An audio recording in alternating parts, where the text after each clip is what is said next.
Welcome to More Patience, More Impact, More Income, the podcast for real holistic medical practitioners who want to grow their high-impact, high-income practice without selling out. And now, here's your host, Chris Axelrad. Welcome to More Patience, More Impact, More Income. You're listening to the third and final part of the series. Let's jump back in. Here's Chris with part 3 of this 3-part series. Well, how have the results been with your patients? Kind of insane. Insane in what way? Things that I didn't expect to know how to help.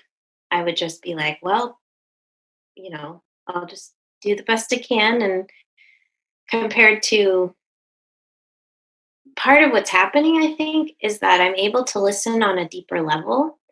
And I truly believe that if you listen in a very neutral space, they will tell you what's wrong with them. Absolutely. They'll tell you you just stop asking fucking questions and just guide them through their story and encourage them to keep talking.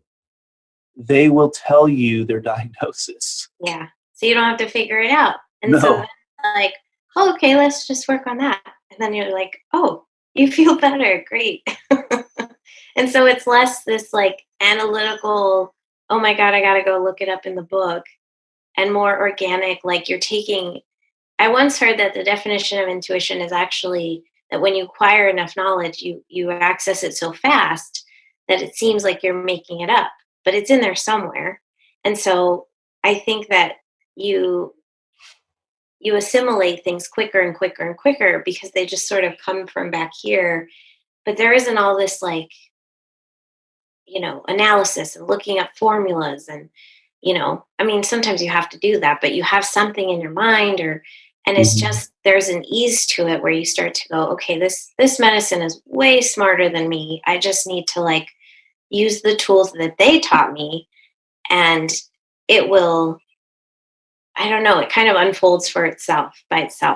Like so the results, so you're saying the results are insane. What do you mean by the results are insane? Oh, well, every time, and Lyndon talks about this because he sees, I'll go and get him up and then I go to the next person. So when they come to the desk, he loves that because the before and after, it's almost like he wishes he could take a photo is so good.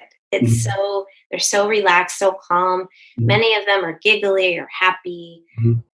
And I definitely have more of a general practice right now, but I'm even getting more males lately. Their wives are convincing them to come and they're not just flaking out, which is kind of profound too. And it's like, you know why? Why? Because they see what's happening with their wives. And they're like, holy shit, I want some. Yeah. So what I'm trying to get you to say, or I need to ask a better question is, have you noticed any, are the results that you're getting with patients slower or less profound now that you're like in this less hurried space yourself? No, like it's one of those things where they come in and maybe they're more regular people and they're like, oh, this hurts, that hurts, my digestion. And then they come the next time and I'm like, how's this? And they're like, fine, better. I'm like, in one treatment? They're like, yeah. Exactly. Like okay. Yeah. It's that force multiplier that I talk about all the time, where by simplifying internally, and like you said, that clear mind, that clear space, and you start to tap into that source wisdom and pick that up intuitively. It's not something that's in a book. I always tell this story about my calculus professor when I was a freshman at U of H, University of Houston, who came in the room and he was like, all right, everybody, so here's the textbook that they told you to get for the class. Here's what I want you to do with it. And he walks over to the trash can, drops it in the trash. And he was like, does anybody know why I just did that? Can you tell me why I just dropped that? There's something about that book that I don't think is good, that I don't want you guys to have. So, people start guessing shit and like there's like 3 wrong guesses, and finally the 4th person's like, it's got the answers in the back. And he was like, yes, that's exactly right. He said, you know what? That's funny. When you're having a problem in life, is there a book you can go and say, let me look up the answer. What do I need to do now? Exactly. What's the right decision this very moment? No, you have to learn how to think so that you can come up with the right answers. You're the one who has to develop the critical thinking skills. So we're not going to use this book. I'm going to teach everything from the blackboard, and I'm going to give you handouts with all the homework, and you're not going to have anywhere to go look up the answers. You're actually going to have to solve the problems. You're that professor. It was a profound moment, like I'm sitting in that class, and I mean, I'm only like 19 years old. And I think at the time I didn't realize what an impact it was having on me, but it was a huge impact. And it's when you really just learn how to pull your head out of the knowledge and the factoids, which are still important for us to learn, but then just to be present in the moment, really listen and allow yourself to just pick up those intuitive things, and just roll with that. Man, like you said, I'll get people who come in and they're like, I'm like, so how do you sleep? Oh, well, I never sleep through the night. I always wake up around 2 a.m. For about an hour. I go back to sleep. And, I always have a really hard time waking up in the morning. Really? How long has it been like that? Ever since I can remember. And then, okay, one treatment, one visit, and, we give them the herbs and all that. And then they come back and we're asking, so how you been sleeping? I've been sleeping through the night every night since the first time I saw you. And I wake up, and actually that next morning I woke up, I felt great. Every morning I'm waking up. It's like weird. I'm waking up and I'm like awake and I'm alert. And it's like, and anybody who's ever followed me in clinic, like I'm not doing any of the magic point stuff or the balance method. Not that I don't think any of that stuff's cool. It is. But my treatment protocols are so like, it's like first year TCM stuff. But it's just that simplification and the power that they have to shift themselves is just tremendous. No matter how depleted or sick they seem or whatever, it's just unbelievable how fast things can change. Another thing I like to do is I like to not tell people, like people will oftentimes, and I know this happens a lot with fertility patients, because some of them will come to me. They've been to another practitioner who said something like, you need to quit your job, or you need to do this, you need to do that. I never, ever tell people anything like that. But then what happens is like, they'll quit their job, but they're the ones who go, I need to quit my job. Screw this, But they come to those realizations and that insight. Why? Because we're facilitating that opening for them. We're not forcing the issue.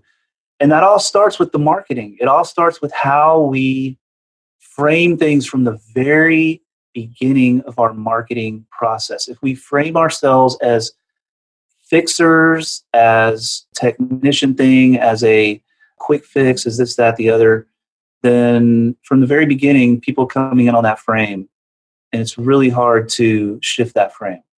But if we're just patient and we really focus on positioning ourselves, yes, we'll help you solve your problem.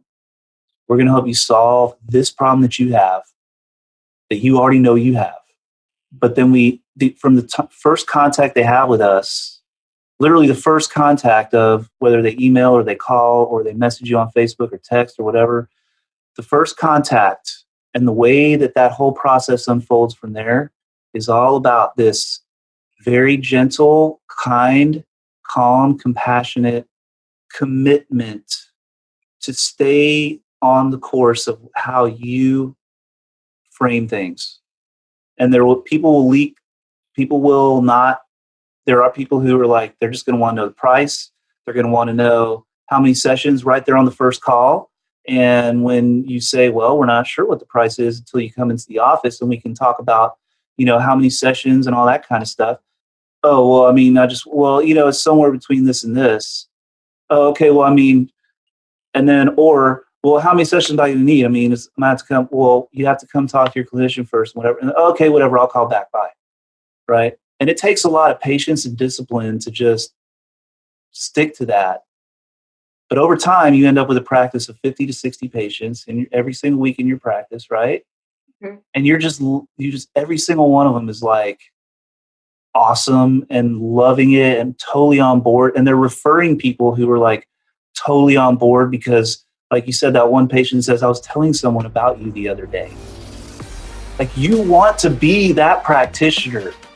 If you're ready to fill your practice and keep it full without the stress and overwhelm, then get instant access to your free autopilot patient attraction playbook. Now at www.highimpactpracticesystems.com/autopilot. Montserrat, I'm going to ask you a question. How many times have you had someone come to your office and they say, oh yeah, because we always ask people, have you ever done acupuncture before? Especially at the very first treatment. I'm always going to say, so this is your first acupuncture session? Not because I'm going to stab you really hard if it isn't, but just because I just kind of want to know, is this your first acupuncture experience? And, they'll say, oh, no, yeah, I've had acupuncture before. Oh, really? Sometimes I'll just ask, well, who'd you see? Especially if it was another city. Because, I know people all over the country. And if I move from another city, they're like, oh, yeah, I moved from D.C. I did acupuncture back when I lived in D.C. Oh, really? Who'd you see? Because I know a lot of people out there. And when they're like, well, I can't remember their name, but they were over by this. And it's like, how many times have you had a patient who said that? Like, they couldn't even remember who it was? Yes, many times. Or they would tell me these really wacky stories about the experience, and they'd be like, yeah, I can't remember their name, but I don't know, it just didn't seem right, Yeah. Yeah, or I can't remember their name, but I remember the place smelled like cigarette smoke, and they left me on the table for an hour with no blanket, with the fluorescent lights on in the room, and I could hear them talking, and I kept wondering when they were going to come back, and right? But either way, you want to be the person that they go and say and come back and say, I was telling my friend about you. Why? Because that means you're really having an impact on that person. Yeah. And they'll never forget you. And they'll always remember your name. Just like that math professor I was just talking about. They'll always remember you. And they'll always remember the impact you have. The process that we teach in my program teaches you how to do that from the very beginning, from the very moment they first discover you, whether it's an ad, whether it's their friend telling them about you, whether it's whatever, where you're in control of that frame. And that frame is a very specific and very clear frame of positioning yourself as a top level expert and as someone who is kind, compassionate, caring, and who can truly, truly help them and truly wants to help them. You can convey all of that in like a 2-paragraph Facebook ad if you know how to do it. You can convey all of that in a 60-minute free talk. You can convey that in a 10-minute free consultation to where they walk in off the street, they saw your ad, they've never met you, they don't know anybody who has ever seen you, but they still show up at your office, and within 10 minutes, they know that you're the real deal, and they're fired up to go. It's easier said than done, no matter how much you want to have that intention, it's easier said than done to actually make that happen. And it takes practice and it takes commitment to stay within a certain sequence and within a certain frame within that initial consultation. Makes all the difference, right? Yeah. You're seeing it firsthand. Well, and I have to reiterate that this is not where I started. This took some practice, and it took practice here too. All of the mindset, the self-loving kindness.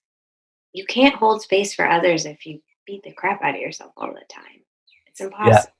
Yeah, got to be able to hold this space. Yeah. If you want to be able to hold this space. Yes. Yeah. And this is the most important space. Not in a pride and narcissistic way, but in a kind and loving way. By taking care of this first, you're actually creating your own capability to really care for what's going on out here. And that's where a lot of people just get it all backwards. They think that the more that I just focus on what's going on out there and try to care about all that's where it's at. And they're not really, they have zero ritual, zero discipline, focus, practice on what's going on right here. Honestly, I have to be straight. I think that's what separates this program from so many others. What I hear is that it's in a lot of other programs, it's an either or. Either it's all about the system and the marketing, and it's like, just follow this and just do it this way and it's going to work. And if you don't do it this way, it's not going to work.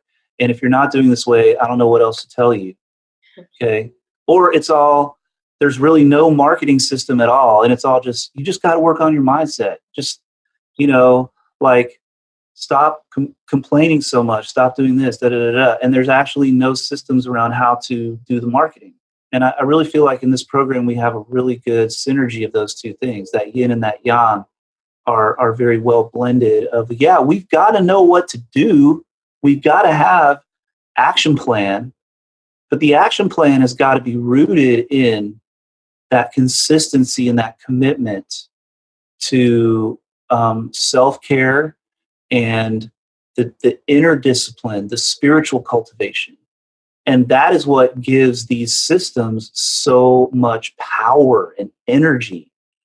Without that, it's just this empty machine, And without the systems and processes, this is just sort of this amorphous blob of, I think it's better to be over here and you're going to grow faster this way. But when you have them both combined with the spiritual side and the physical side, man, it's like rocket fuel. It's like nuclear, Well, I'm proud of you, Montserrat, and I'm excited for you. Thank you so much for taking the time to jam with me on this. Yeah, it was really fun. Thank you. Great insight, and congratulations on your success. And I just want to say, too, there's a lot of my War Room people who are on here on the Zoom version, and I want to tell all you guys I'm proud of you because all you guys have come a long way, regardless of where you're at right now. Process of growing into the practitioner that you truly want to be, the process of creating the practice that you truly want to have. This isn't just like a Lego set. It's not just like, let's go buy the Legos and read the manual and put the Legos together. This takes as much inner work as outer work. So no matter where you are on the path, if you are showing up and you are really sincere and focused on building that desire and building that confidence and building that commitment to growing the way you want to grow, to setting your own goals, to calling your own shot, then you're already 10 steps, 100 steps, 1,000 steps ahead of most people. Just by the fact that you're willing to say, I'm going to call my shot. This is what I want, and this is what I'm going to do. Because 99% of people don't do that. They just settle for what's in front of them. They settle for the job. They settle for, the easy. They settle for the predictable. And by stepping out and saying, I'm going to create something for myself, you're saying that you want to live on a different level and you want to show up on a different level. And the freedom, the responsibility that comes with that freedom is something that you will never regret making that choice. There will be times when you ask yourself, what the fuck am I doing? Like, holy crap. Like, why did I do this? Why did I sign that lease again? And that's natural. I always say to people, man, if you weren't scared and you weren't asking yourself that question, I'd be worried about you, because that means that you're just doing the stuff you're doing is too easy.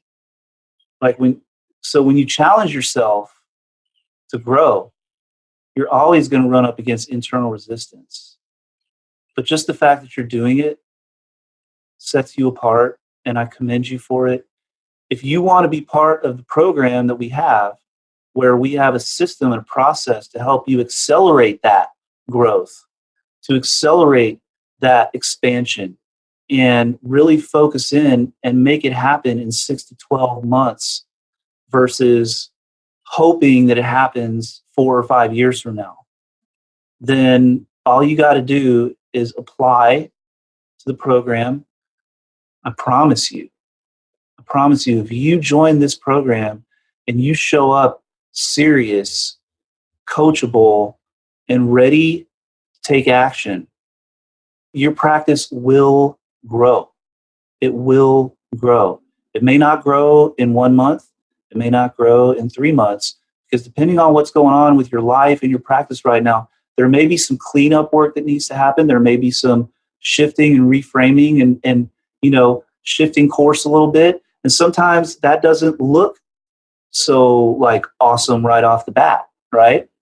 But you will grow because you will start to align with the truth within yourself and the power within yourself. And there's nothing more powerful than that, and having that purpose and that meaning, and having the certainty that you can grow your practice and do whatever the hell you want with your practice because you know how to do it.